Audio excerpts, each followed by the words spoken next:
Israel എന്തുകൊണ്ട് യുദ്ധം നിർത്തുന്നില്ല? ഈ ചോദ്യം ഇന്ത്യയിൽ നിന്ന് പോലും ഉയരുന്നുണ്ട്. അങ്ങനെ നിർത്താൻ സാധിക്കുന്നതല്ല അവരുടെ ഈ ദൗത്യം. ഓരോ യുദ്ധം കഴിയുമ്പോഴും വളർന്ന് ഇസ്രായേൽ അത് തെളിയിക്കുകയാണ്. 1948 ഇസ്രായേൽ രാഷ്ട്രം രൂപീകരിച്ചത്. മിഡിൽ ഈസ്റ്റിലെ ഭൂവിസ്തൃതിയുടെ 0.2% ഇസ്രായേൽ. അതൊരു ശതമാനത്തിന്റെ 2 ഭാഗമാണ്. ഒന്നുമില്ലായ്മയിൽ നിന്നും ലോകത്തെ വൻ ശക്തിയായി മാറിയ രാജ്യമാണ് ഇസ്രായേൽ. അത് ആ ജനതയുടെ ഇച്ഛാശക്തി ഒന്നുകൊണ്ട് മാത്രമാണ്. ഇസ്രായേൽ ശരിക്കും വിറച്ച ദിനമായിരുന്നു 2023 ഒക്ടോബർ 7. ഇസ്രായേലിന് നേരെ ഹമാസ് തൊടുത്തത് 4000-ലേറെ റോക്കറ്റുകളാണ്. ഇസ്രായേലിന്റെ വിഖ്യാതമായ വ്യോമ പ്രതിരോധമായ അയൺ ഡോമിന്റെ പ്രതിരോധം മറികടന്ന് ഇവയിൽ ചിലത് രാജ്യത്ത് പതിച്ചു. ഇതിനൊപ്പം തന്നെ പുലർച്ചെ 100 കണക്കിന് ഹമാസ് ഭീകരർ തെക്കൻ ഇസ്രായേലിലേക്ക് നുഴഞ്ഞുകയറി. അതിർത്തിയിൽ ഇസ്രായേൽ തീർത്ത അതിശക്തമായ പ്രതിരോധ സംവിധാനങ്ങളെ തകർത്തായിരുന്നു ഈ നീക്കം. വാഹനങ്ങളും പാരാമോട്ടറിംഗും ഉപയോഗിച്ചായിരുന്നു ഈ കടന്നുകയറ്റം. 7000-ഓളം ഭീകരർ ഈ ഓപ്പറേഷനിൽ പങ്കാളികളായി എന്നാണ് ഇസ്രായേലിന്റെ കണക്ക്. ഓപ്പറേഷൻ അൽ അക്സ ഫ്ലഡ് എന്നായിരുന്നു ഹമാസ് ഈ ഓപ്പറേഷൻ നൽകിയ പേര്. ബ്ലാക്ക് ഷബത്ത് എന്നായിരുന്നു ഈ കടന്നുകയറ്റത്തെ ഇസ്രായേൽ വിശേഷിപ്പിച്ചത്. ഹമാസിന്റെ കടന്നുകയറ്റത്തിൽ 1139 പേർ കൊല്ലപ്പെട്ടതായാണ് ഇസ്രായേലിന്റെ ഔദ്യോഗിക കണക്ക്. ഡസൻ കണക്കിന് ബലാത്സംഗവും ലൈംഗിക അതിക്രമവും കടന്നുകയറ്റത്തിന്റെ ഭാഗമായി റിപ്പോർട്ട് ചെയ്യപ്പെട്ടിരുന്നു.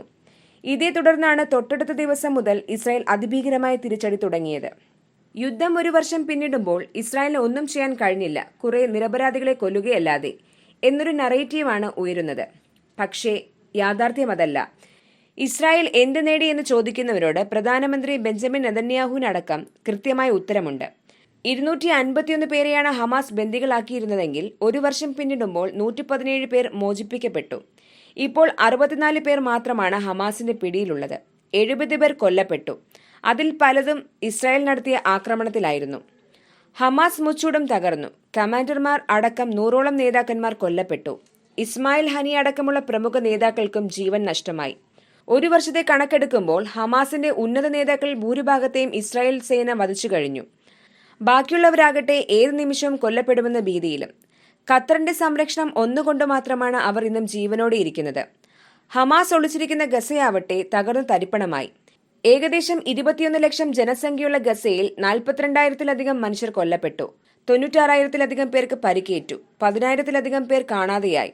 കൊല്ലപ്പെട്ടവരിൽ 11,000-ലധികം കുട്ടികളും 6,000-ലധികം സ്ത്രീകളും ഉൾപ്പെടുന്നു. ഗസയിൽ 55-ൽ ഒരാൾ വീതം കൊല്ലപ്പെട്ടതായാണ് ഈ കണക്കുകൾ സൂചിപ്പിക്കുന്നതെന്നാണ് റിപ്പോർട്ട്. 33-ൽ ഒരാൾക്ക് പരിക്കേറ്റു. പട്ടിണിയും പോഷകാഹാരക്കുറവും ഗസയെ വേട്ടയാടുന്നുണ്ട്. കുടിവെള്ളവും ജീവൻ രക്ഷാമരുന്നും കിട്ടുന്നില്ല. ആകെയുണ്ടായിരുന്ന 36 ആശുപത്രികളിൽ 15 മാത്രമാണ് ഭാഗികമായെങ്കിലും പ്രവർത്തിക്കുന്നത്. 986 ആരോഗ്യ പ്രവർത്തകരും 188 മാധ്യമപ്രവർത്തകരും ബോംബിംഗിൽ കൊല്ലപ്പെട്ടു. $18.5 ബില്യൺ നാശനഷ്ടം ഗസയിൽ ഉണ്ടായി എന്നാണ് കണക്ക്.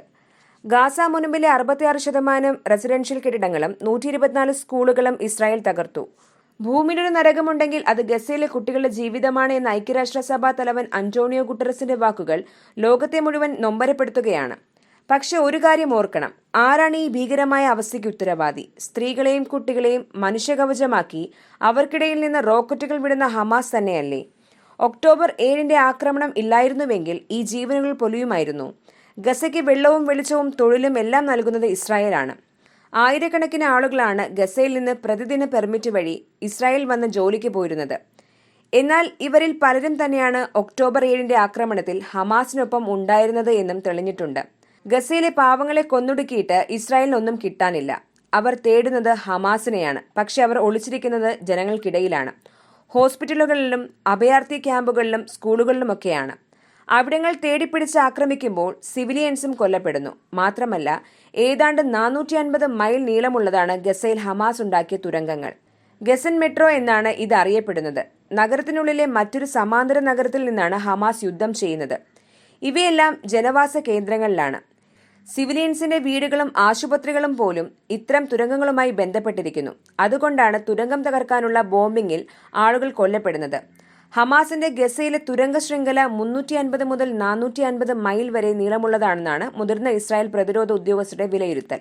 കാൻ യൂനിസിൽ മാത്രം തുരങ്കത്തിന്റെ വാതിലുകൾ നിർമ്മിക്കുന്നതിനും ഭൂഗർഭ വർക്ക്ഷോപ്പുകൾക്കുമായി ഹമാസ് $1 മില്യൺ മാറ്റിവെച്ചതായി റിപ്പോർട്ടുകൾ പറയുന്നു. ഗസയിൽ അവശേഷിക്കുന്ന ബന്ദികളിൽ പലരും വിശാലമായ തുരങ്ക ശൃംഖലയിൽ എവിടെയോ തടവിലാക്കപ്പെട്ടതായി ഇസ്രായേൽ സംശയിക്കുന്നു. കമാൻഡർമാർ ഉപയോഗിക്കുന്ന തുരങ്കങ്ങൾ കൂടുതൽ ആഴമേറിയതും സൗകര്യപ്രദവുമാണ്. മാത്രമല്ല ഭൂമിക്കടിയിൽ കൂടുതൽ സമയം ചെലവഴിക്കാനും സാധിക്കുന്ന തരത്തിലുള്ളതാണ്. പ്രവേശന കവാടങ്ങളുടെ ഭിത്തികളിൽ ബോംബുകൾ ഒളിപ്പിച്ചിട്ടുണ്ടെന്ന് ഒരു IDF ഉദ്യോഗസ്ഥൻ വ്യക്തമാക്കി.